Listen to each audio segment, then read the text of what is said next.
Russell Brand has been dropped by a women's charity following the emergence of claims of sexual abuse and rape, which he denies.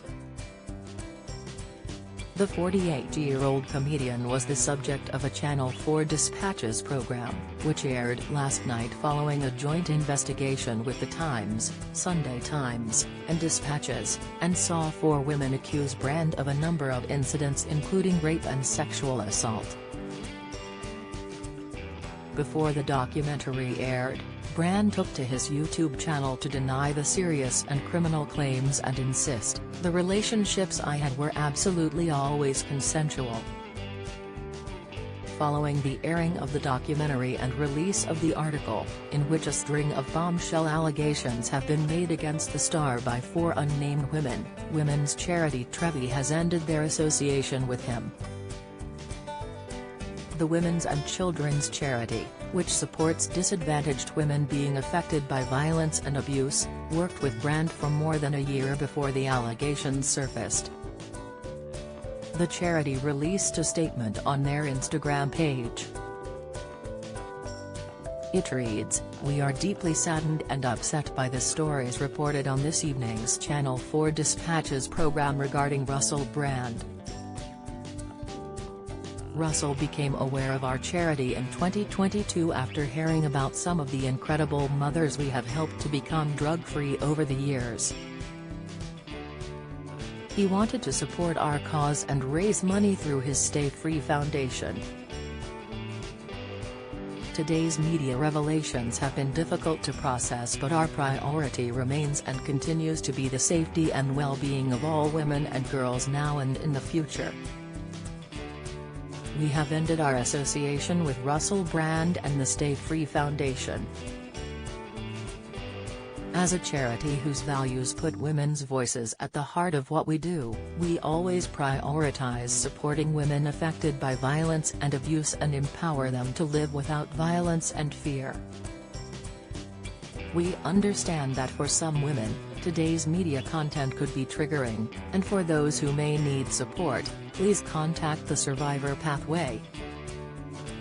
It comes after Brand denied the allegations in a 2-minute and 45 seconds YouTube video on Friday evening, before the release of the article and documentary. The documentary heard allegations from 4 different women, which are claimed to have taken place between 2006 and 2013, at the height of Brand's fame.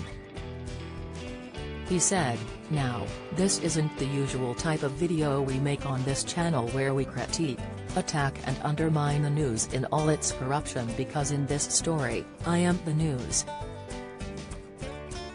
I've received 2 extremely disturbing letters, or a letter and an email. One from a mainstream media TV company, one from a newspaper listing a litany of extremely egregious and aggressive attacks, as well as some pretty stupid stuff like community festival should be stopped, that I shouldn't be able to attack mainstream media narratives on this channel. But amidst this litany of astonishing, rather baroque attacks, often very serious allegations that I absolutely refute.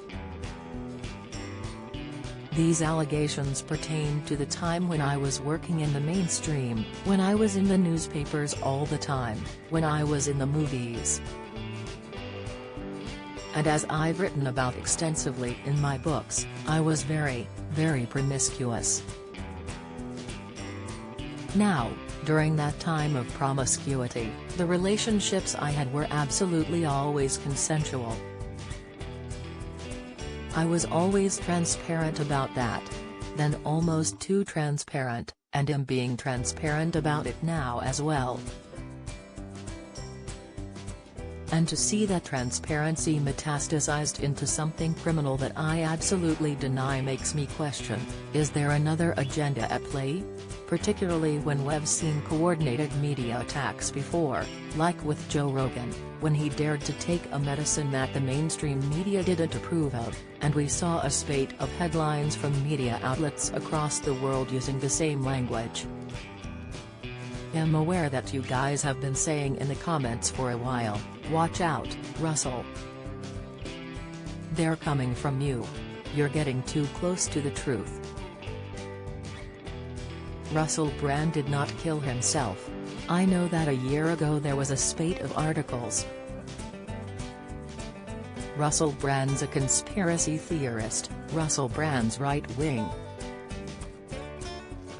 Am aware of news media making phone calls, sending letters to people I know for ages and ages.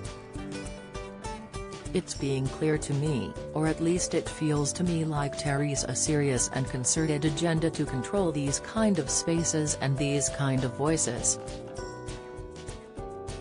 And I mean, my voice along with your voice. I don't mind them using my books and my stand out to talk about my promiscuous consensual conduct in the past. What I seriously refute are these very, very serious criminal allegations. Also, it's worth mentioning that there are witnesses whose evidence directly contradicts the narrative that these two mainstream media outlets are trying to construct, apparently, in what seems to me to be a coordinated attack. Now, I don't want to get into this any further because of the serious nature of the allegations, but I feel like I'm being attacked and plainly they're working very closely together. We are obviously going to look into this matter cause it's very, very serious.